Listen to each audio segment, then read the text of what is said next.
So if you're tired of studying without results, if you want to study less but remember more, if you want to slowly, calmly rise to the top, then listen closely, because these habits can change everything.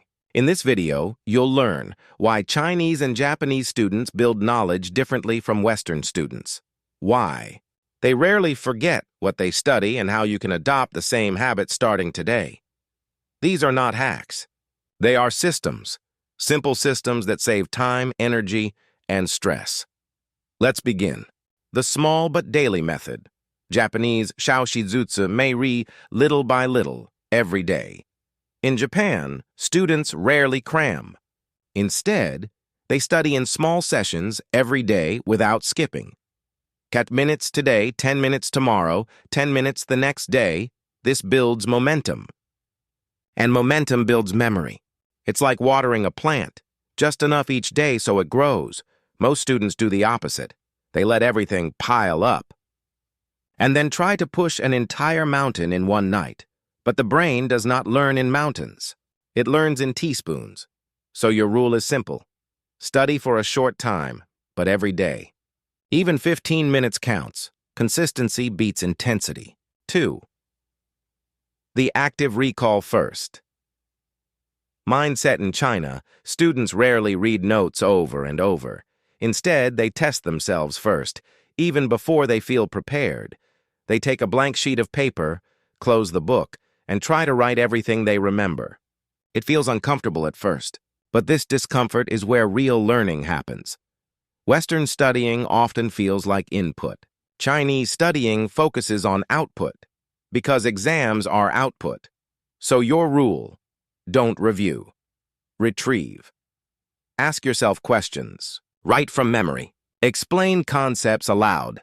The struggle is the learning.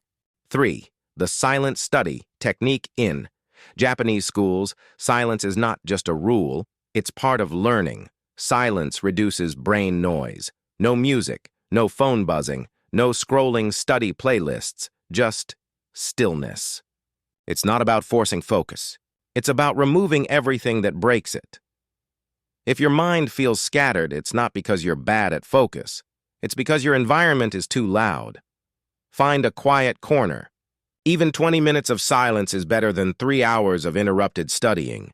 Focus is not something you chase. It's something you allow. Or the teach to remember principle. Chinese saying, 讲出来才是真懂. If you can say it, you truly understand it.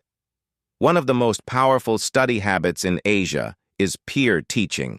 Students explain topics to each other regularly, not to show off, but to make knowledge solid.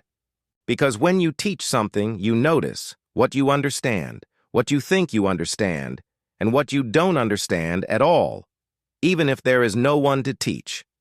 Teach to the wall, teach to your pillow, teach to the air.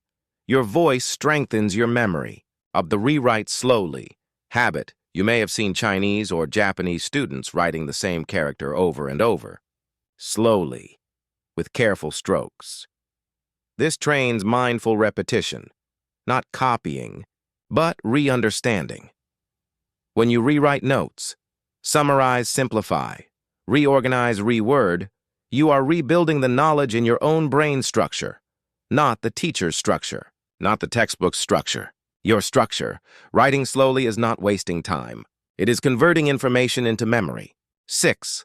The one goal at a time. Rule students in Japan and China are trained to do one task fully, then move on. Not multitask, not switch constantly. Because every time you switch tasks, your brain resets, energy drains, attention scatters. So instead of study, phone, study, music, study, snack, study, try, study, break, study, break, clear segments, no mixing. This alone can double your studying efficiency. 7. The identity over motivation. Mindset. This is the deepest one. In both cultures, being a good student is not seen as something you do. It is something you are. You don't study because you feel motivated. You study because it is simply what you do. Identity is stronger than motivation. These habits work. But they only work if you stay gentle and consistent. Don't try to apply all 7 at once. Start with 1. The biggest mistake is doing too much too quickly. Your brain needs stability, not pressure. Slow improvement is still improvement. To become a topper. Study a little every day. Test yourself rather than rereading. Protect silence. Teach what you learn. Rewrite slowly and mindfully. Do one task at a time. Build a student identity, not motivation dependence. None of these require talent. Just patience. And patience is something you already have, even if you forget that sometimes. So choose one of these habits. Start today. Start small. Let your progress be quiet, like a seed growing under soil, and one day, without realizing when it happened, you will look back and see that you have risen. If you found this helpful, like the video, subscribe, and share which habit you'll start with. Your journey doesn't need to be loud to be powerful, just steady and yours.